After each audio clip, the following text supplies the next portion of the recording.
Subscribe करें और bell दबाएं ताकि कोई खबर रह न जाए।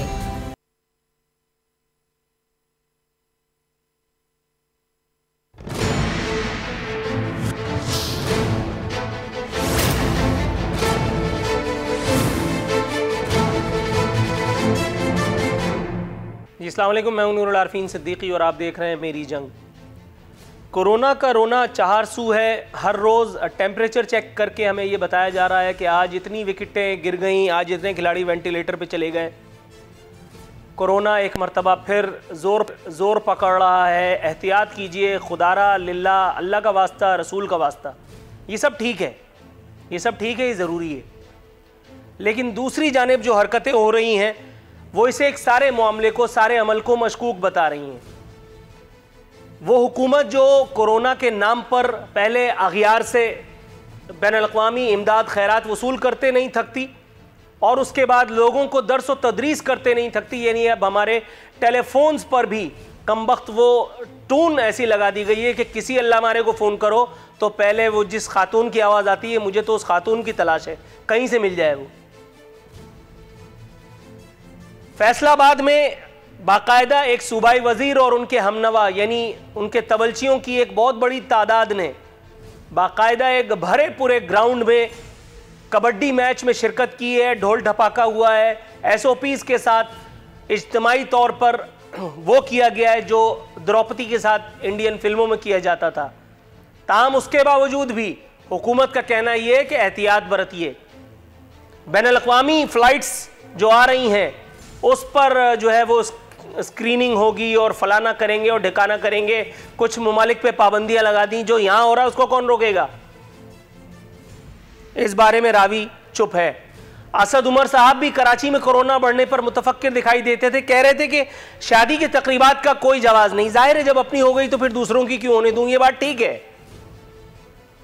ये बात ठीक है। मैं भी एक शादीशुदा हूं, मेरे दिल से भी पूछिए तो मैं भी यही चाहूंगा कि मैं दूसरे लोगों को तो कम से कम ये नसीहत कर जाऊं कि भाई मैं मर गया, तुम्हें मरने की क्या जरूरत है। लेकिन ऑन द अदर हैंड जब आप देखते हैं तो दूसरी जानिब पब्लिक पार्क्स खुले हैं, मार्केटें खुली हैं, लोग दंदनाते फिर रहे हैं। बच्चों के स्कूल्स बंद करने का हुकूमत नाम नहीं ले रही। हुकूमत का सबसे बड़ा तबलची मीडिया चैनल, वो जो अपने नाम पर सिर्फ अस्करी टीवी लिख करके लगाना बाकी रह गया है, जिसपे तमाम एंकरान कराम सुबह से शाम तक, प्रोग्राम एंकर हो या न्यूज एंकर, हजरत इमरान अहमद खान नियाजी रहमतुल्लाह अलैह कह करके और हाथों को चूमते हैं। मैं उसे एक चैनल की बात कर रहा हूं। कल भी कोरंगी में उसके गेम शो की रिकॉर्डिंग हुई थी। इतनी क्लासिफाइड इंफॉर्मेशन मुझ जैसे नाचीज के पास है तो हुकूमत क्या कर रही है? असद उमर क्या कर रहे हैं? NCOC क्या कर रही है? वो जो कोरोना को, वैक्सीन को दिखा करके भगाना चाहते हैं, वो लोग कहां ख्वाब गफलत में मदहोश हैं। ये सब एक असरार है। हम अपने मेहमान से सवाल करेंगे, लेकिन PTI रहनुमाओं से आज तक कभी कोई जवाब मिला है? जो आज मिलेगा देखते हैं। दूसरी जानिब एक अजीब सी हरकत हुई है। सिंध सरकार बाकायदा जेम्स बॉन्ड के नक्शे कदम पर चल पड़ी है। मसाजिद से ज़राए आमदन मालूम बीड़ा उठाया, और वो भी सिंध की भुट्टो वाली सरकार ने। अब ये जाती हैसियत में कोई इतनी बड़ी बात नहीं है, ये ठीक है, ठीक है, ऐसा होना चाहिए। हुकूमत को इन एंड आउट का पता होना चाहिए, ये ठीक है, कोई दो राय नहीं है। आगे जो मसाइल पैदा हो रहे हैं जरा वो सुनिए। सूबे की तमाम मसाजिद को सवालनामे इरसाल किए गए हैं। चंदे और जेर मिल्कियत जायदादें कितनी हैं वो बताइए। बैंक अकाउंट्स और फंड वसूली के तरीक़ाकार पर सवालात किए गए हैं। यहां तक ठीक है, लेकिन अगर एक ऐसी सरकार जिसके अपने चलाने वाले उनके बेनामी असासों के बारे में इमरान खान ऑन रिकॉर्ड हैं, जिनके बारे में सुप्रीम कोर्ट्स की ऑब्जर्वेशंस मैं अपने प्रोग्राम्स में सुना चुका हूं, कभी पापड़ वाला, कभी चीनी वाला, कभी फलाने वाला, तो कभी ढिमकाने वाला। शिबली फराज बाकायदा तबलचियों को लेकर के PID में बैठ करके प्रेस कॉन्फ्रेंसेस कर चुके। उस एक मुआशके के बाद हुकूमत PTI का जो इस वक्त चल रहा है, तो फिर ये सब कुछ क्या हो रहा है? फिर वो एक सरकार जिसके अपने मामलात सिर्फ उस मेडिकल NRO के तहत दबा दिए गए हैं या सेट असाइड कर दिए गए हैं, वो अब मसाजिद को राह चलने का तरीका बताएगी। मसाजिद भी वो जो अचानक रमजान से पहले कोरोना आने के बाद बंद कर दी जाती हैं और उसके बाद जैसे ही रमजान खत्म होता है तो कोरोना खत्म हो जाता है, फिर मसाजिद खोल दी जाती हैं।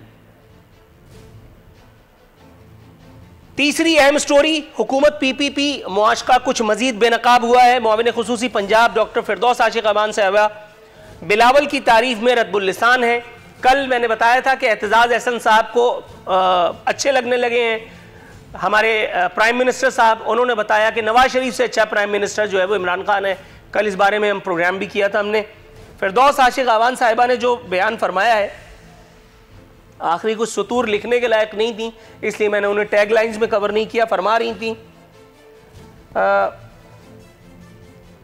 मौलाना इख्तिदार से दूरी का गम दूर करने के लिए भाग दौड़ कर रहे हैं और जाली राजकुमारी मौलाना के कंधे पर सर रखकर आहें सिसकियां ले रही है। अजीब फिल्मी सी लाइन है और शायद अगर सियासी एतबार से देखें तो अदम बुलूगियत की निशानदेही भी करती है, ये शायद पॉलिटिकल इमेच्योरिटी की। इस बारे में अपने मेहमानों से उनकी आरा मालूम करने की अदाकारी करेंगे अगर जवाब मिल गया तो।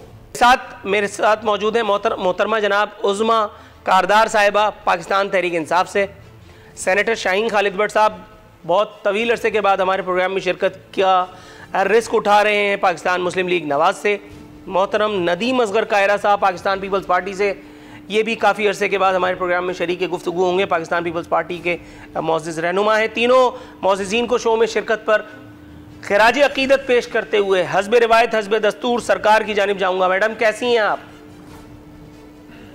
अल्हम्दुलिल्लाह नूरुल आरिफीन, बहुत शुक्रिया आपने मुझे इनवाइट किया। It's always a pleasure to come to your show. अच्छा, ईमानदारी की बात अगर आप मुझसे पूछें तो ये मेरी मजबूरी बन गई है। पूछिए क्यों? इसलिए कि जिस हिसाब से मैं प्रोग्राम कर रहा होता हूँ, बहुत सारे लोग जो मुझे ज़ाती हैसियत में जानते हैं, उनमें से किसी की नानी की तबीयत ख़राब हो जाती है, किसी के चचा का इंतकाल हो जाता है, किसी को कोई गांव में काम पड़ जाता है, तो मैं इसलिए ज़ाहिर है कि अब गिने चुने मेहमान हैं, लेकिन फिर भी मैं आपका एक मरतबा फिर मशकूर हूँ।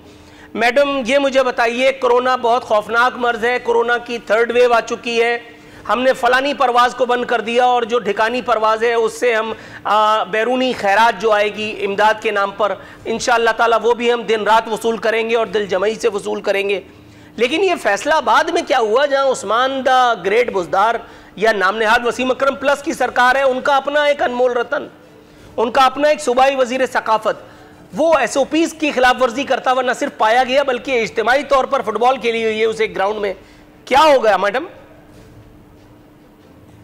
आप जिस वाक़े की तरफ आपकी निशानदेही है, ऐसा होना नहीं चाहिए था। देखें, अगर हुकूमत ने कोरोना के मुतालिक जो है वो 3rd वेव की जो इतनी सख्त वार्निंग जो हमें मिली है और SOPs के लिए हम सबको कहा गया है, तो हमारा फ़र्ज़ बनता है कि सबसे पहले हम एग्ज़ाम्पल सेट करें। और अगर हुकूमत एग्ज़ाम्पल नहीं सेट करेगी तो फिर हम कैसे एक्सपेक्ट कर सकते हैं कि आम आवाम जो है उसको फॉलो करेगी?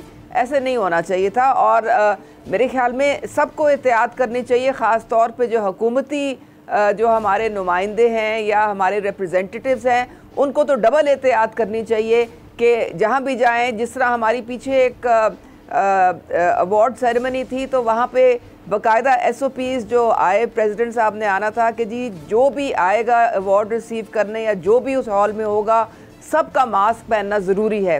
तो ये बड़ा इम्पॉर्टेंट मैसेज इससे जाता है। तो मेरे ख्याल में ये गलत हुआ है और ऐसे दोबारा नहीं होना चाहिए। आपको पता है फिर दुनिया जो है तकरीबन लॉकडाउन की तरफ हो जा रही है। लॉकडाउन की तरफ ये रमज़ान से पहले ही क्यों जाते हैं? इसमें पहले ही काफ़ी मिस्ट्री है। मतलब मैं इस बारे में बात नहीं करना चाह रहा था लेकिन अब कर ही लेता हूं। ये मुझे बताइएगा, ये हर बार कोरोना रमजान से पहले ही क्यों फैलता है? इसमें क्या राज है? और फिर उसके बाद वो जो हुकूमती मुल्ला हैं उनको ऑनबोर्ड लेकर के फिर बाकायदा न सिर्फ लॉकडाउन, जो कि जरूरी है, लॉकडाउन तो किया जाता है, लेकिन फिर सुबह भर की मसाजिद बंद की जाती हैं। उसके बाद फिर एक दूसरी तरफ से जब प्रेशर पड़ता है तो फिर सब कुछ खोल दिया जाता है। ये तखसीस फिर यहाँ क्यों होती है? ये थोड़ी सी एक ज़्यादती वाली बात है नूरुल आरिफीन। देखें, कोरोना जो है वो हमारे आप से इजाज़त लेके नहीं आता है। पहली वेव जब आई थी तो उस वक़्त हमें बहुत सख्ती से उसके साथ हमें निपटना पड़ा था। फिर उसके बावजूद प्राइम मिनिस्टर इमरान खान ने स्मार्ट लॉकडाउन की तरफ गए और अपनी मईशत का जो एक दिहाड़ीदार जो था उसकी वजह से पूरा लॉकडाउन नहीं किया गया। जब हालात बेहतर होने शुरू हुए तो हर चीज़ आहिस्ता आहिस्ता खुलनी शुरू हो गई, बशमूल हमारी मार्केट्स के, और मसाजिद तो पूरी तरह बिल्कुल बंद नहीं हुई थी, उसमें एसओपीज के साथ। मैडम मसाजिद में जो कुछ हुआ है मेरा ख्याल है आप नवाज़िब जाते रहे थे। अगर करीब पास में कोई आदमी मस्जिद जाता तो आपको यकीनन बताता कि मसाजिद में जो पुलिस और रेंजर्स ने गुल खिलाया है, बाकायदा वीडियोस तक ऑन एयर हुई है, मैंने अपने प्रोग्राम में चलाई है। रेंजर्स वाले बाकायदा लोगों पर तशद्दुद करते पाए गए। यहाँ इस एक शहर में उन रेंजर्स वालों की बात कर रहा हूं मैं जिनका दहशतगर्दों पे कोई बस नहीं चलता, वो अपने आप को क्रैकर हमलों से नहीं बचा पा रहे हैं, उन्हीं रेंजर्स वालों की मैं बात कर रहा हूं। आप मेरे ख्याल है you are severely badly mistaken. थोड़ा सा तवक्कुफ कीजिएगा, मैं आपकी तरफ आता हूं, कुछ और मेहमान शरीक गुफ्तगू है। मैडम थोड़ा सा तवक्कुफ अगर आप फरमाएं। नदीम असगर कायरा साहब, सर कैसे हैं आप? जी अल्लाह का शुक्र है सर। मैं एक मरतबा फिर आपकी हिम्मत जसारत की दाद देता हूं कि आप मुझे जानते बूझते प्रोग्राम में शरीक हो रहे हैं। सर मुझे ये बताइएगा, असद उमर साहब को कराची में कोरोना बढ़ने पर तफक्कुर है, होना भी चाहिए, कह रहे हैं कि शादियां मत नहीं होनी चाहिए, शादियों की तकरीबात नहीं होनी चाहिए, ये भी ठीक है। हर शादीशुदा जो खुद डसा हुआ है वो दूसरों को कम से कम आगाही दे तो अच्छा लगता है कि ताकि उसके तजुर्बे से लोग फैजियाब हों। ताहम अभी इस वक्त थोड़ी देर पहले मेरे चैनल पे एक खबर नशर हुई है, कराची एक्सपो सेंटर में बाकायदा एक कैटल मेला लगाया गया है। ये कैटल मेला क्या कोरोना के फयूज व बरकत को बताने के लिए लगाया गया है? सिंध सरकार कहां से हो रही थी? हजारों पब्लिक पार्क्स जो इस वक्त खुले हैं, जो मार्केट्स खुली हैं, और जो स्कूल जिसमें हमारे बच्चे रोजाना अपनी सेहत को दाव पे लगा करके, अपनी जिंदगियों को दाव पे लगा करके जा रहे हैं, सिंध सरकार कब जागेगी और कब ये सब मामलात को टैकल किया जाएगा?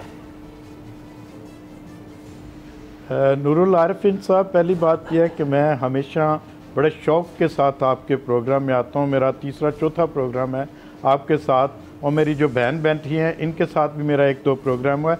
आप दलील देकर बात करनी होती है, इसमें कोई जेम्स बॉन्ड तो है नहीं है जिससे कोई डरेगा या उसने कोई डंडे मारने हैं। बात से बात करनी होती है, बात करेंगे, सुनने वाले खुद फैसला कर लेंगे कि किसने सही बात की है किसने गलत की। हाँ, अब आपके सवाल की तरफ मैं आता हूँ।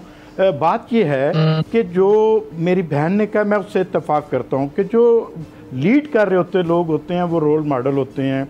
जब आप किसी चीज़ के ऊपर कोई इंस्ट्रक्शंस देते हैं, कोई फ़ैसला करते हैं, तो उसके ऊपर तमाम लोगों को, जो फैसला करने वाले हैं, पहले उनको अपने ऊपर अप्लाई करना होता है, फिर उसके बाद उनको दूसरों की तरफ देखना होता है। जब आप उसको खुद नहीं करेंगे, वो कोई भी गवर्नमेंट हो, वो सिंध गवर्नमेंट हो, पंजाब गवर्नमेंट हो, KPK हो, या पाकिस्तान पूरे की जितनी भी इलाके हैं, वहाँ पर ये जो हमारा कौमी अलमिया है कि हम जो बात करते हैं उसके ऊपर अमल नहीं करते।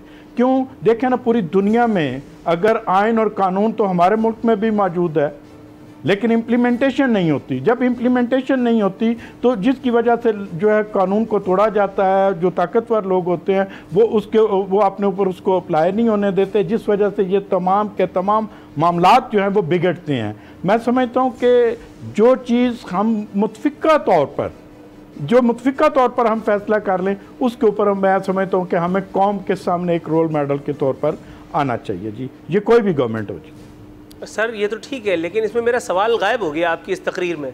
मैं सवाल दोबारा दोहराता हूं ताकि आप शायद इसका जवाब दे सकें। सर, हजारों पब्लिक पार्क्स सिंध सरकार की नाक के नीचे इस वक्त खुले हुए हैं, सैकड़ों मार्केटें जो खुली हुई हैं, सैकड़ों हजारों स्कूल्स हैं जिनमें सैकड़ों हजारों कम से कम या लाखों बच्चे रोजाना अपनी जान को जोखिम में डाल करके कोरोना की इस 3rd वेव के बावजूद स्कूल जा रहे हैं, बुलाए जा रहे हैं। जनाब-ए-मन, कराची में कराची एक्सपो सेंटर में इस वक्त भी कैटल मेला मुनक्किद किया गया है, जो वज़ीर आला सिंध की परमिशन के बगैर मुनक्किद नहीं किया जा सकता। सर मैं आपसे ये पूछना चाह रहा हूं कि मसाजिद बंद कराने के शौकीन हुक्मरान इन सब हरकतों को कब बंद करेंगे? मैंने आपसे पहले भी इत्तफाक किया, और ये वज़ीर आला का काम नहीं है नूरुल आरिफिन साहब, ये वहाँ की जो लोकल इंतज़ामिया होती है वो उसका काम होता है, असिस्टेंट कमिश्नर का और DC का। DC से आपने इजाज़त लेनी होती है, और DC की इजाज़त के बाद कोई प्रोग्राम, अगर कोई प्रोग्राम सरकार का रोल कोई भी नहीं बगैर हो रहा है तो उसका जी, किसका? मैंने कहा गोया सिंध सरकार कंप्लीटली इररिलेवेंट है इस एक मामले में। देखें भाई नूरुल आरिफिन साहब, आप नूरुल आरिफीन साहब, आप पढ़े लिखे शख्स हैं। आप पहली बात यह है कि जो लोकल एडमिनिस्ट्रेशन है उसके पास इख्तियारात है इजाज़त देने के। हर काम का एप्लीकेशन आपने किसी भी जलसे की इजाज़त लेनी है, आपने डीसी और डीसी के पास जाना होता है, और अगर तहसील में आपने कोई काम करना है तो आपने तहसील एडमिनिस्ट्रेशन के पास जाना होता है। आपने हर दरखास्त लेकर इजाज़तनामा जो है वो वज़ीर आला के पास नहीं जाना था। वज़ीर आला ने लोकल एडमिनिस्ट्रेशन के जो रूल्स एंड रेगुलेशन है उनके मुताबिक उनके पास इख्तियारात हैं, वज़ीर आला के पास इख्तियारात नहीं है। Got your answer sir. थोड़ा सा तवक्कुफ की इस्तदा में रहनुमा मुस्लिम लीग नून सेनेटर शाहीन खालिद भट्ट साहब के पास जाऊंगा। सर कैसे हैं आप? अल्हम्दुलिल्लाह, थैंक यू नूरुल, आप कैसे? जज़ाकल्लाह सर, मैं बिल्कुल ठीक हूँ। सर पूछना ये था कि टेक्निकली नदीम असगर कायरा साहब बिल्कुल ठीक फरमा रहे हैं, बराह रास्त वज़ीर आला की इन्वॉल्वमेंट या इंटरवेंशन हर इस तरह के मामले में नहीं हो सकती जिस तरह से मैंने कहा। लेकिन सर लॉजिकली अगर मैं जो सवाल पूछ रहा हूँ, क्या उसका कोई तुक आपको भी समझ में आता है या मैं बिलावजह जिसको कहते हैं हज़ियान बक रहा हूँ? ये मुझे बताइएगा। इस वक्त कोरोना की थर्ड वेव का जो ढिंडोरा पीटा जा रहा है, जो वाकई मौजूद है, उसके बावजूद स्कूल्स भी खुले, पब्लिक पार्क्स भी खुले हुए, मार्केटें भी खुली हुई हैं, कहीं एसओपीज का कोई पालन जिसको हिंदी में कहते हैं नहीं किया जा रहा। सिर्फ हुकूमती रहनुमा तकारीर कर रहे हैं, वो भी खाली खुली तकारीर। एक मुजाहरा आपने फैसलाबाद में देख लिया, अगर आप दीगर रहनुमाओं की तरफ जाएंगे तो मेरे ख्याल है मामलात कहीं इधर उधर हो जाएंगे। टेक्निकली गाइड कीजिए। और आरिफीन, आपने बिल्कुल ठीक बात कही, आपका कंसर्न भी बिल्कुल ठीक है।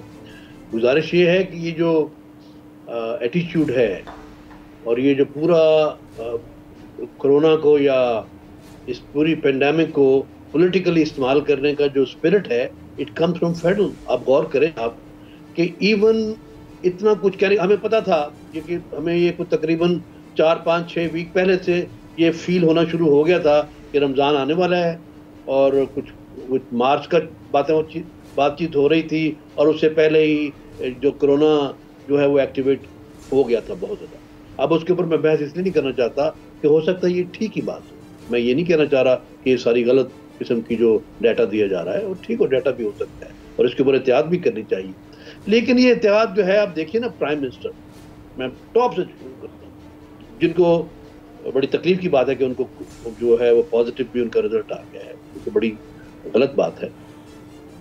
लेकिन आपने देखा कि जो मुल्क का प्राइम मिनिस्टर है और जो उनके साथ पूरी कैबिनेट है, उनकी मूवमेंट आप चेक करें, सेनेट के अंदर, पार्लियामेंट के अंदर, लॉबीज के अंदर, they all move around without a mask. क्या मैसेज मिलता है कौम को?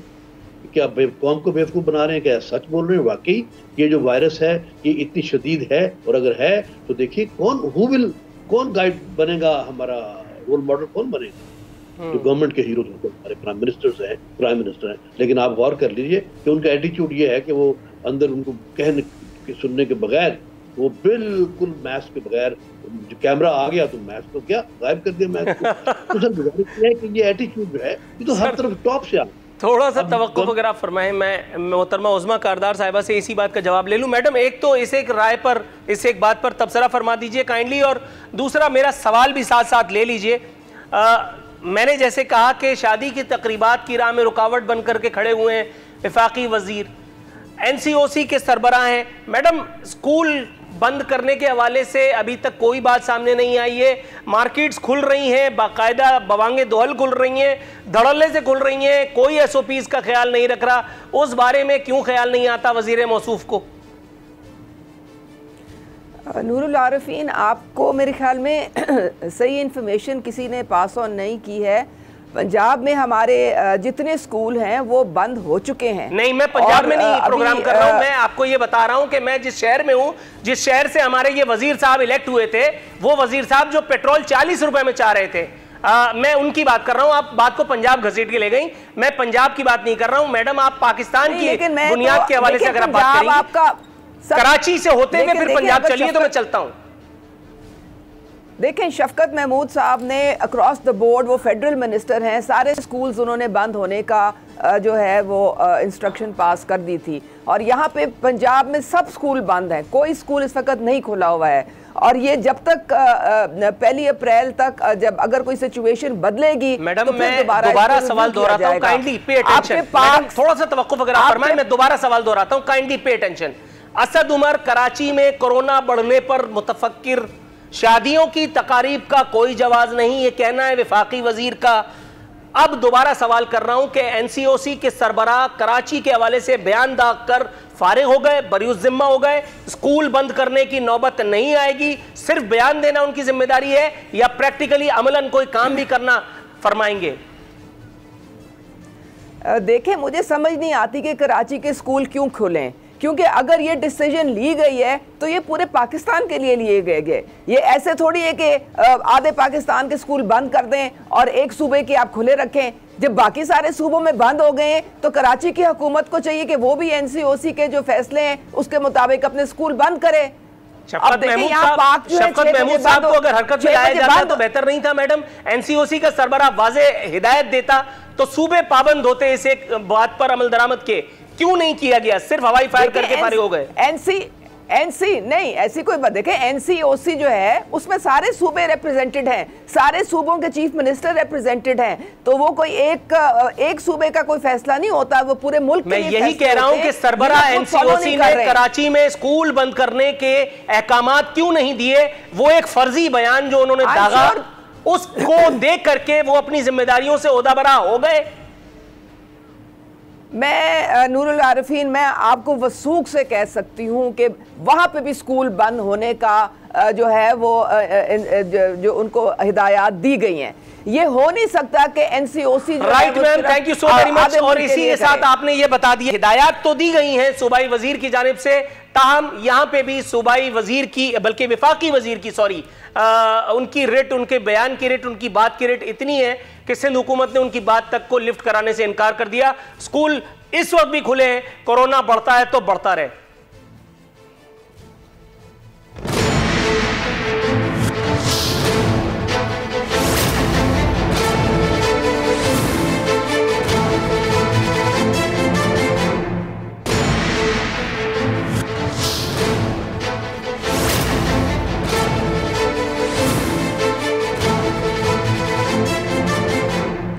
नाज़रीन, मस्तूर हमारे मेहमान हमारे साथ मौजूद हैं, नदीम असगर कायरा साहब। सर, पूछना ये था कि मसाजिद से सिंध हुकूमत ने मालूमात तलब कर ली हैं, ज़राए आमदन मालूम करने का फ़ैसला किया गया है। मसाजिद के चंदे, ज़ेरे मिल्कियत जायदादों के मुताल्लिक़ तफसीलात तलब की गई हैं। बैंक अकाउंट्स और फ़ंड वसूली के तरीक़ाकार पर सवालात उठाए गए हैं। सबसे पहले ये वजाहत कर दूँ कि ये सूबाई हुकूमत या वफाकी हुकूमत या मुतल्लिक़ा इदारों का हक़ है, इस्तेहक़ाक़ है, बिल्कुल दुरुस्त, सरे तस्लीम कम। सर, मगर नहायत अदब और एहतराम के साथ पूछना ये चाहता हूँ कि सर, वो एक सरकार जिसके अपने कायदीन के ऊपर अभी कुछ अरसे पहले तक खबरें ज़ुबान ज़द-ए-आम थी, आप लोग उसके जवाबात देते फिरते थे मुख्तलिफ़ जगहों पे, कभी प्रेस कॉन्फ्रेंस में, कभी किसी प्रोग्राम में, कभी पापड़ वाला, कभी फलाने वाला, कभी ठिकाने वाला, जाली अकाउंट्स, नाजायज़ पैसे। अभी दो दिन पहले वज़ीर आज़म इमरान खान ऑन रिकॉर्ड हैं कि नवाज़ शरीफ और आसिफ अली जरदारी के लिए ये मुल्क नहीं बना था, मुल्क लूट के खा गए, फलाना कर दिया, ठिकाना कर दिया। चोर डाकू तो बड़ी मामूली बातें हैं, तो 2.5 साल से वो कहते चले आ रहे हैं। इसके अलावा जो अदालतों में पेशियाँ हुई हैं जाली अकाउंट्स के सिलसिले में, वो भी आपकी क़यादत की ऑन रिकॉर्ड है। सर, इस हवाले से मैं पूछना चाह रहा था, क्या कहेंगे इसमें? नूरुल आरिफीन साहब, क्या कहना है कि जब आपने एक इल्ज़ाम लगाया तो किसी को लेकर आप सामने आए हैं, अदालतों में जाएं, 2.5 साल से केसेस लेकर इमरान खान साहब जिस दिन से तशरीफ़ लाए हैं और बने हैं प्राइम मिनिस्टर, उस दिन से उन्होंने कहा कि मैं किसी को नहीं छोड़ूंगा, मैं जेलों में डालूंगा, जेलों में भी डाला, अदालतों के सामने भी है। अब तो फैसले तो मेरे भाई ना आपने करना है ना मैंने करना है, फैसला तो अदालतों ने करना है। अगर किसी पापड़ वाले ने का अकाउंट हुआ, किसी का छोले वाले का हुआ, किसी और का हुआ, तो फैसला अदालतें करेंगी। अदालतों के सामने तो हम पेश हो रहे हैं, जो इल्ज़ामात झूठे हैं, सच्चे हैं, जो भी लगे हैं, किसी की मैं सफाई नहीं देता, लेकिन जो लगे हैं वो तो अदालतों में हैं। इसी तरह देखें, ये हर एक के ऊपर इल्ज़ामात लगते हैं। जैसे आप बहुत सारे साफ़ी हैं, उनके ऊपर लिफाफा साफ़ी का इल्ज़ाम लगता है, तो ये ज़रूरी तो नहीं है कि सारे के सारे गलत हो गए हैं। अगर किसी की क़यादत पर, ये जो हमारी क़यादत है उसके ऊपर आप देख लें 88 से लगे रहे हैं इल्ज़ामात। नूरुल आरिफीन साहब, ये तो कहाँ का इंसाफ है कि 12 साल आप एक शख्स को जेल में रखें और एक भी केस ना आप प्रूव कर सकें, ना आपकी अदालतें कर सकें, ना आपके वो मार्शल लॉ के दौर कर सकें, ना कोई और कर सकें, ना सिविलियन गवर्नमेंट कर सकें। हमेशा करैक्टर असैसिनेशन जो है वो सियासतदानों की जाती है। हाँ, अगर कोई गंदा है, किसी ने गलत काम किया है, वो किसी भी जमात का बंदा हो, मैं समझता हूँ कि उसको कैफरे किरदार तक पहुँचाना चाहिए। उससे कम से कम ये तो सफाई हो सकती है ना कि मुल्क आगे जाएगा, लोगों को पता चलेगा कि इंसाफ हो रहा है। जब अदालतों में लोगों को सजाएं मिलेंगी तब मैं कह सकता हूँ कि ये इल्ज़ामात नहीं हैं, ये अदालतों ने फैसले किए हैं। लेकिन अल्हम्दुलिल्लाह मेरी क़यादत के ऊपर जितने आज तक इल्ज़ामात लगे हैं, जेलों में रखा है, आज तक कोई भी इल्ज़ाम जो है वो साबित नहीं कर सके किसी भी अदालत में। तो ये तो हमारे लिए, मैं समझता हूँ सियासत में मैं इससे इनकारी नहीं हूँ कि इल्ज़ाम लगाना तो बहुत है, हो सकता है मेरे मुखालिफिन मेरे ऊपर बहुत सारे इल्ज़ामात लगा रहे हों। Right sir, got your answer. Senator Shaheen Khalid साहब, सर ये मुझे बताइएगा, इल्ज़ामात की अगर हम बात करें तो नून लीग की क़यादत भी जो है वो एक्सेप्शन नहीं है। हुकूमत की जानिब से डे वन से इल्ज़ामात की बौछार की गई, मुख्तलिफ प्रेस कॉन्फ्रेंसेस, मुख्तलिफ बयानात, मुख्तलिफ कोशिशें वो आपकी नज़र से गुजरी होंगी, आपके जहन में ताज़ा होंगी उनकी यादें। सर आपकी क़यादत के ख़िलाफ़ कुछ साबित हुआ या अभी तक मामला खैर से हवाई फायरिंग तक ही महदूद है? नूरुल आरिफिन साहब, आप माशाल्लाह बड़े इन्फॉर्म्ड एंकर भी हैं, सहाफ़ी भी हैं, लिखने वाले भी हैं। आपके इल्म में है कि कोई एक भी चीज़ प्रूव नहीं हुई। ये सिर्फ देखिए, ये एक नाअहल हुकूमत 2-2.5 साल से ये मुसलसल एक रट लगाई हुई है, चोर डाकू ये करके पूरी कौम को उन्होंने मसरूफ किया हुआ है। और इसलिए मसरूफ किया हुआ है कि कौम को इस तरफ लगाया हुआ ट्रक की बत्ती के पीछे और अपनी परफॉर्मेंस के बारे में ताकि क्वेश्चन न करें। अभी देखिए, बड़े बड़े इंपॉर्टेंट इश्यूज हैं। मैं तो समझता हूँ कि अब भी ये जो स्टेट बैंक का सिलसिला आप सुन रहे हैं, जो उसका ऑर्डर जो पास करने की कोशिश की जा रही है, मुझे ऐसा लगता है कि पूरी कौम को बेवकूफ बना के एक तरफ बिजी कर दिया गया है और चोर डाकू के एक रट लगा के ना कोर्ट में किसी को प्रूव है। मुस्लिम लीग नून की कोई, आप देख ले, हमजा भी बेल पे है अभी और मियाँ साहब जो हैं वो उनकी नैब की कस्टडी में है। कोई एक भी चीज इंडाइटमेंट ही नहीं पूरी तरह करी अभी तक। तो सर अभी तक उन्होंने कोई करप्शन ना प्रूव की है और प्रूव भी नहीं की, फिर उसको इंडाइट नहीं किया गया, उसको केस नहीं चलाया गया। मुझे बताएं, सजा तो बड़ी दूर की बात है।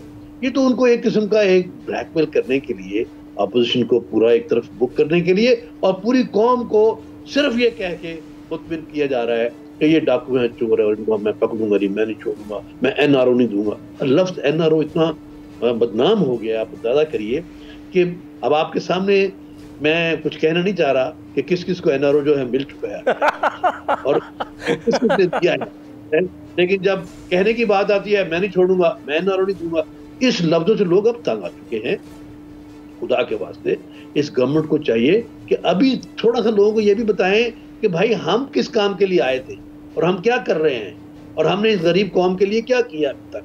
और उसके बारे में आप देख लीजिए, इनकी जीरो। हर बंदा उठता है, बैठता है, इनका मिनिस्टर भी उठ के बैठ के और प्रेस कॉन्फ्रेंस कर देते हैं और प्रेस कॉन्फ्रेंस एक ही बात कि हमसे ये NRO मांगते हैं, हम इनको NRO नहीं देंगे।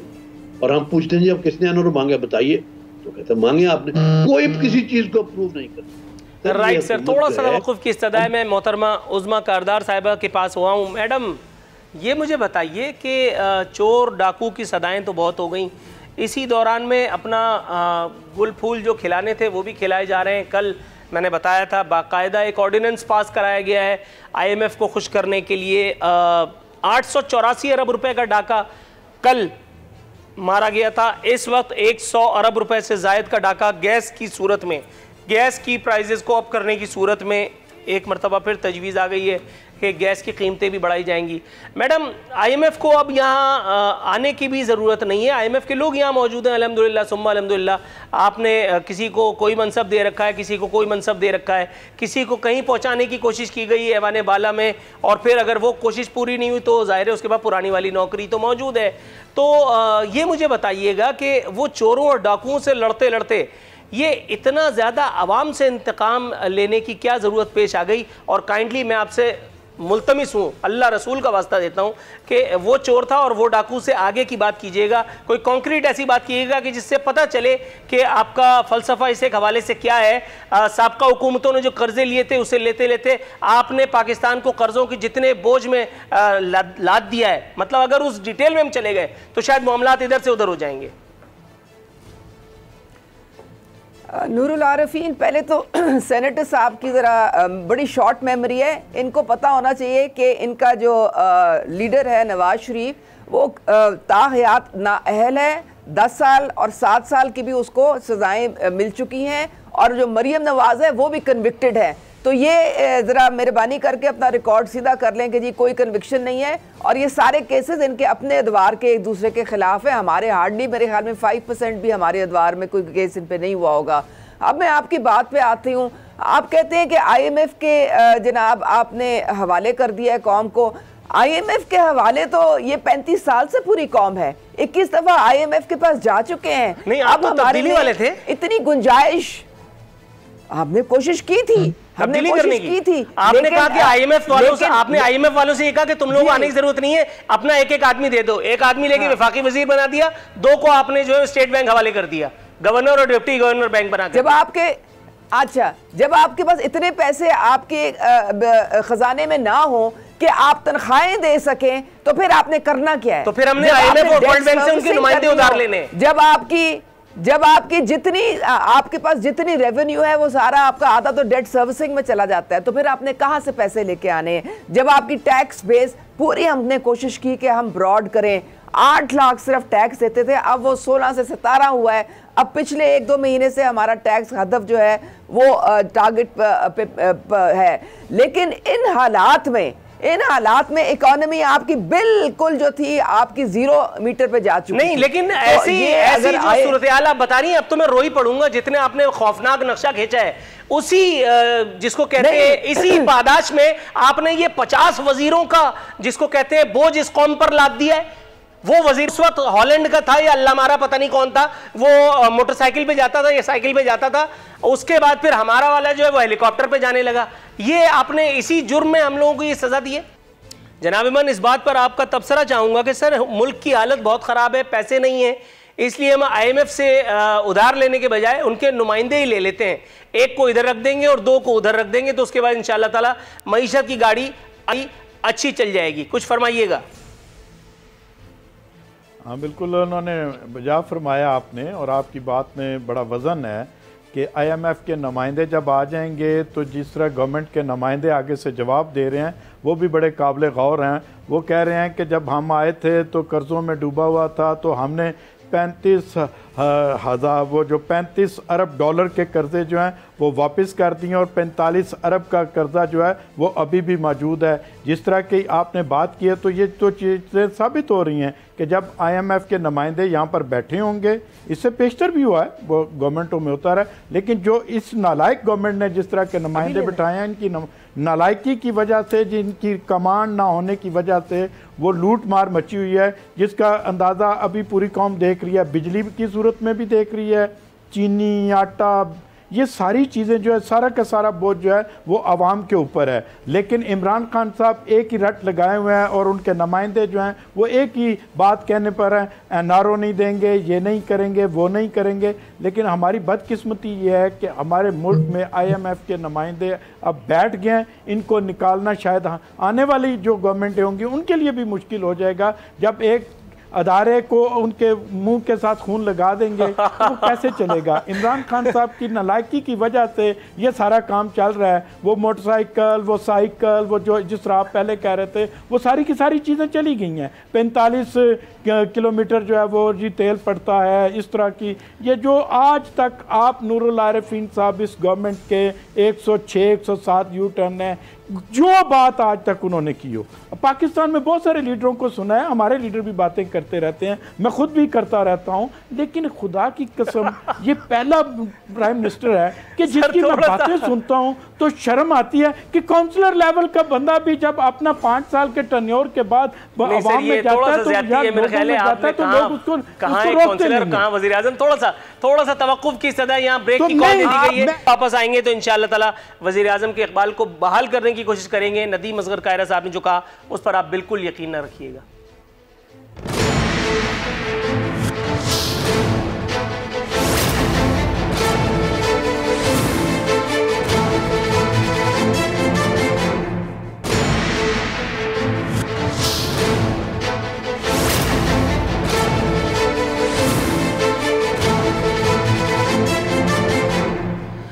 नाज़रीन, इख्तितामी लम्हात शो ज्ञान पहुँचे। मोहतरमा उज़्मा कारदार साहिबा, इससे पहले, बल्कि मैं इससे पहले कि आपकी जानिब आऊँ, आपका लिंक फिर दागे में फ़ारक़त दी जाए, मैं पहले शाहीन भट्ट साहब, शाहीन खालिद भट्ट साहब के पास जाऊँगा। सर पूछना ये था कि इस एक वक्त में पीडीएम के साथ जो कुछ हुआ है, जो डिस्ट्रस्ट की फ़िज़ा इस वक्त मौजूद है, मोहतरमा मरियम नवाज़ साहिबा का जो बयान सामने आया है जिसमें उन्होंने पीपल्स पार्टी से राय जुदा कर लेने पर जोर दिया है, साथ में मौलाना ने जज्बातियत पसंदी का मुजाहरा न करने की तलकीन फरमाई है, उस एक मामले के बाद कता नज़र इसके कि पीपल्स पार्टी और हुकूमत के दरमियान जो मोहब्बत की पींगें बढ़ाई जा रही हैं या जो मोहब्बत की पतंग उड़ाई जा रही है, उससे कता नज़र आप कहाँ खड़े पाते हैं अपने आप को, आपकी क़यादत के हवाले से जो गुलफशानियाँ की गई हैं, जो बातें की गई हैं, जिनमें से बहुत सारी खुदा लगती भी हैं, आप क्या सोचते हैं आगे मुस्तकबिल क्या है पीडीएम का? जी आरफिन, मैं माज़रत के साथ आपको थोड़ा करेक्ट करना चाहूँगा कि मरियम नवाज़ ने कोई ख्वाहिश का इज़हार नहीं किया कि हम पीपल पार्टी से अपनी राय जुदा कर लें, ये नहीं कहा। मैंने तो कहीं नहीं सुना, आपने कहीं सुना है और मैंने मिस कर दिया तो आई। जी बिल्कुल, मैं प्रोग्राम करने के लिए आ रहा था सर, उस एक वक्त में मरियम नवाज का ये टिकर चलना शुरू हो चुका है। सर टिकर मिस रिप्रेजेंटेशन हुई, मैंने पूरी उनकी प्रेस कॉन्फ्रेंस सुनी है, तो मैंने उसमें ऐसी कोई बात सुनी नहीं है, लेकिन ये उन्होंने ज़रूर कहा है, आई कैन रिपीट दैट, उन्होंने ये कहा है, किसी के सवाल के चक्कर में किसी ने सवाल किया कि अगर पीपल्स पार्टी पीडीएम से अपनी राहें जुदा कर ले तो क्या मुस्लिम लीग नून और पीडीएम इस काबिल है कि वो अकेले में इस तहरीक को चलाएंगे? तो उन्होंने कहा हाँ बिल्कुल, हर सूरत में।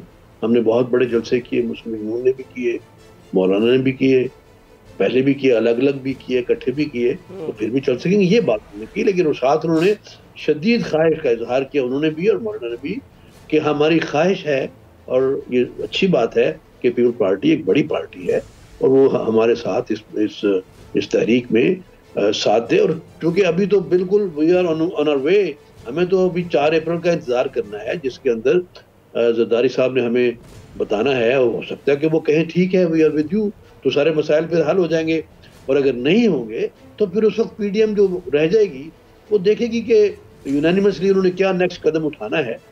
तो अभी तक तो यहाँ पे स्टेटस है, अभी कंप्लीट मायूसी किसी तरफ नहीं है। और आप जानते हैं कि ये मुख्तलिफ पार्टियां हैं, इनके अपने अपने एजेंडाज और अपने अपनी इनकी सारी सोच अलग अलग है। और अगर वो कहीं पे किसी लिहाज से कोई मुख्तलिफ राय रखते हैं तो उनको, हर पार्टी को हक है अपनी जाके सीएनसी से बात करने का, सीईसी से बात करके, और ये मेक श्योर करने का कि उनके फैसले के साथ उनकी पूरी जमात शामिल है। तो 4 अप्रैल को बता देंगे और फिर इंशाल्लाह उसके बाद आप देखिएगा पीडीएम जो है वो उसके बाद क्या फैसला करती है और क्या होता है। राइट सर, लेकिन राइट सर। मोहतरमा उज़्मा कारदार साहिबा, मैडम, सियासत में डिसेंसी का उनसर जो है वो रुखसत ना सिर्फ ये कि हो चला है बल्कि हो चुका है, ये अगर कहा जाए तो गलत ना होगा। अब उस एक बयान को ही देखिए जिसमें मुआवन खुसूसी पंजाब एक तरफ तो बिलावल साहब की तारीफ़ कर रही हैं कि उन्होंने जो एटम बम हम पे चलाना था वो उल्टा उन्होंने जो है वो अपने ही लोगों की तरफ चला दिया है। दूसरी जानिब आगे जो उन्होंने कहा है वो बड़ी एम्बेरसमेंट सी महसूस होती है इस एक बात को शेयर करना भी, लेकिन चूंकि ये आपकी बाकायदा उस्मान बुज़दार वसीम अकरम प्लस की मुशीर हैं तो इसलिए मैंने कहा, मुआविन खुसूसी हैं इसलिए मैंने कहा आपको बताता चलूँ। कह रही हैं मौलाना इक़्तिदार से दूरी का गम मना रहे हैं और जाली राजकुमारी मौलाना के कंधे पर सर रखकर आहें ले रही है, सिस्कियाँ ले रही है। ज़रा तबसरा फरमाइएगा, काइंडली इसे जस्टिफाई करने की कोई कोशिश कीजिएगा मैडम। देखिए, ये उनका बयान है, वो बेहतर जानती हैं कि उन्होंने क्यों दिया है। मेरे ख्याल में ये फिगरेटिवली वो कह रही होंगी कि एक दूसरे का वो अब सहारा ढूंढ रहे हैं। ये कोई लिटरली मेरे ख्याल में इसमें कोई ना वजन है ना उनको इस तरह की कोई बात जो है वजन तो कतई नहीं है, मैंने इसीलिए बयान को शामिल किया है। ये तो बात ठीक है आपकी, लेकिन हाँ, जिस अंदाज में आपने फरमाया ये बात उस अंदाज में भी की जा सकती थी, लेकिन जब कभी इस किस्म के बयानात आते हैं तो इस किस्म की जिम्मेदार शख्सियात की जानिब से क्यों आते हैं, ये हुस्न इत्तेफाक क्यों?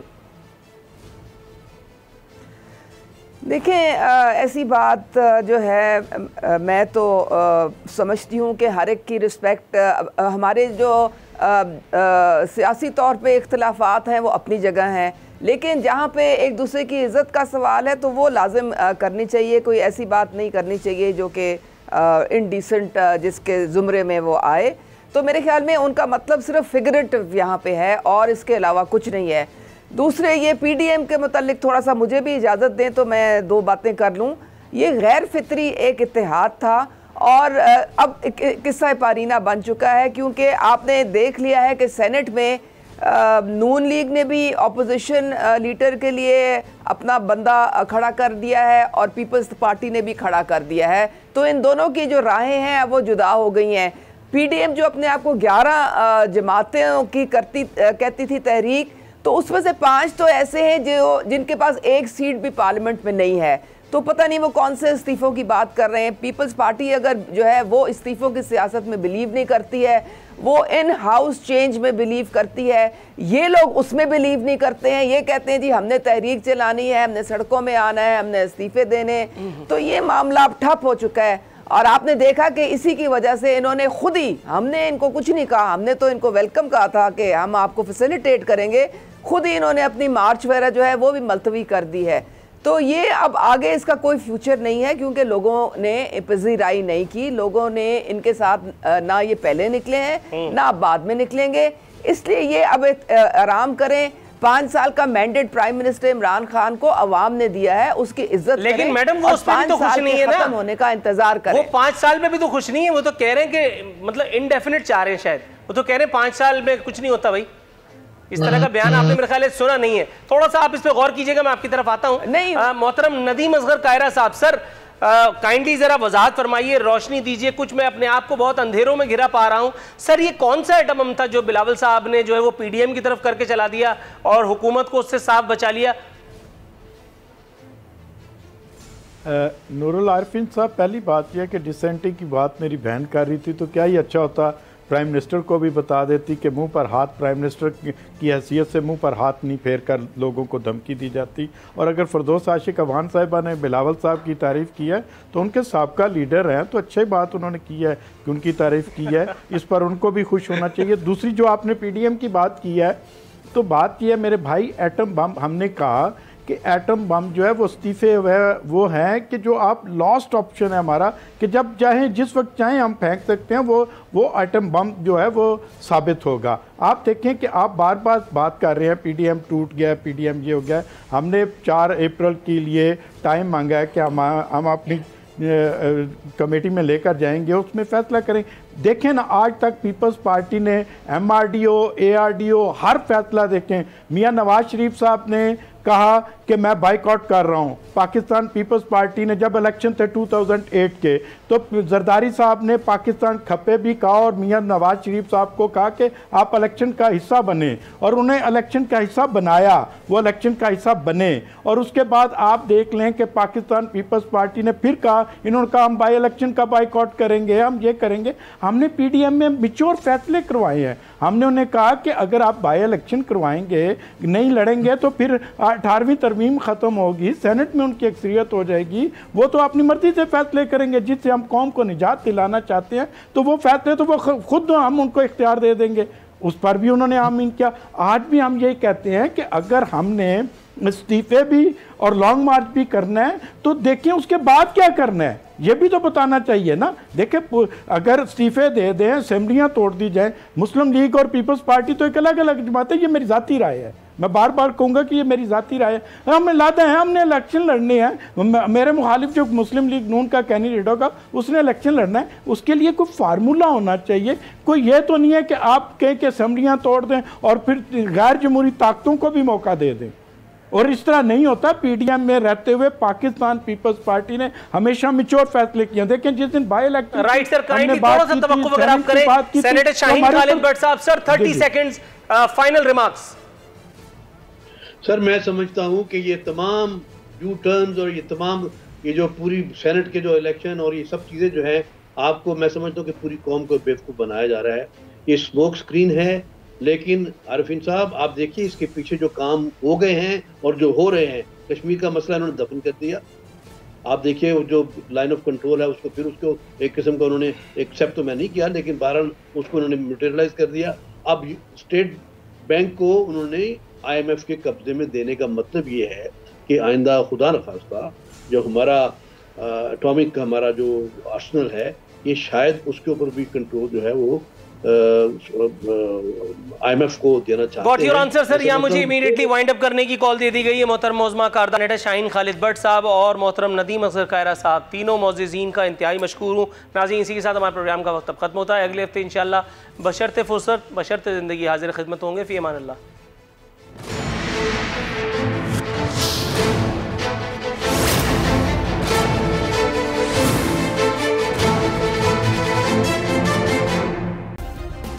सब्सक्राइब करें और बेल दबाएं ताकि कोई खबर रह न जाए।